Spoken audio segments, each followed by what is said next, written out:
খুশি অনুভূতি তো আসলে মানে আজকে একটু ডিফারেন্ট এ কারণে, সেটা হচ্ছে যে আমাদের বঙ্গবন্ধুর 102তম জন্ম বার্ষিকী প্লাস হচ্ছে আমাদের স্বাধীনতার 50 বার্ষিকী প্লাস হচ্ছে এটা 26শে মার্চ স্বাধীনতার মাস, প্লাস হচ্ছে সবচেয়ে বড় কথা যে আমি যে পুরস্কারটা আজকে পেয়েছি সেটা আমি ডেডিকেটেড করতে চাই আমাদের জাতির পিতা বঙ্গবন্ধু মুজিবুর রহমানকে। এই কারণে যে যার প্রস্তাব এফডিসি হয়েছিল উনি বাংলাদেশের স্রষ্টা, উনি ভাষা আমাদেরকে দিয়েছেন। যদি এই ভাষা না থাকতো তাহলে আমি অভিনয় করতে পারতাম না। আমি যেখানটা অভিনয় করেছি এফডিসিতে অভিনয় করেছি এবং আমি এফডিসি কেন্দ্রিক ছবিতেও অভিনয় করে পুরস্কারটা পেয়েছি। এবং আমি মনে করি যে কাজী হায়াত মানে আমাদের চলচ্চিত্র সবচেয়ে বড় সাইনবোর্ডের একটা সাইনবোর্ড, এবং আমার অনেকদিন ইচ্ছা ছিল কাজী হায়াত ভাইয়ের ছবিতে আমি অভিনয় করে চলচ্চিত্র পুরস্কারটা পাই এবং সাকিব খান এবং ইকবাল প্রযোজিত তাদের প্রোডাকশনে। মানে বিষয়টা হচ্ছে যে কাজী হায়াত পরিচালিত, সাকিব খান প্রযোজিত এবং সাকিব খান মিশা অভিনীত, এবং যেটা দর্শক সবচেয়ে বেশি ছবিটাতে সমাদৃত, ওই ছবিতে আমি জাতীয় পুরস্কার পেয়েছি।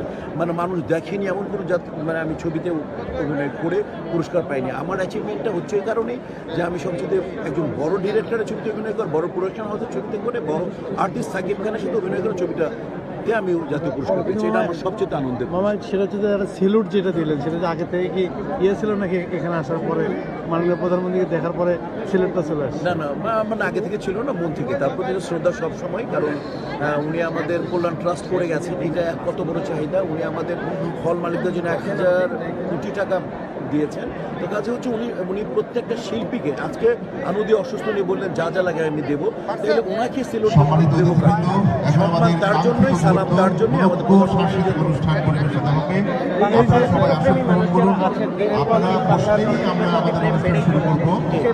বনভূমি সাংস্কৃতিক হ্যাঁ, আমি অনুষ্ঠান। চাই যে দেখুন একটু দেশপ্রেমীর যে ব্যাপারটা আছে, আপনারা আমাদের বিশ্ব বাজারের সাথে আমরা হয়তোবা কম্পিটিশন দিয়ে ছবি বাজেট পাই না, বিধে বড় বড় ছবি বানাতে পারি না, কিন্তু আপনারা আমাদের যদি আপনারা আমাদের পাশে না থাকেন, আমরা যেটাই বানাই আমাদের আলোচনা করেন, অ্যাডভাইস দেন। যদি আপনারা আমাদের অ্যাডভাইস না করেন, যদি আমাদের প্রজেক্ট বা আমরা যে কষ্ট করে যে আমাদের কন্টেন্ট না দেখেন, তাহলে কিন্তু আমরা আমাদের প্রবলেমটা বুঝতে পারবো না। একদিন আমাদের ইন্ডাস্ট্রি বন্ধ হয়ে যাবে। তো আমি চাই সমস্ত যারা আমাদের চলচ্চিত্র পছন্দ করেন তারা যাতে অবশ্যই বাংলা চলচ্চিত্রের পাশে থাকুন, নাটকের পাশে থাকুন, আমাদের সংস্কৃতির পাশে থাকুন, আমাদের সাংস্কৃতিক অনুষ্ঠান উপহার দেওয়ার জন্য আপনাদের আপনারা আসন গ্রহণ করুন। আপনাদের বিনীতভাবে অনুরোধ করছি।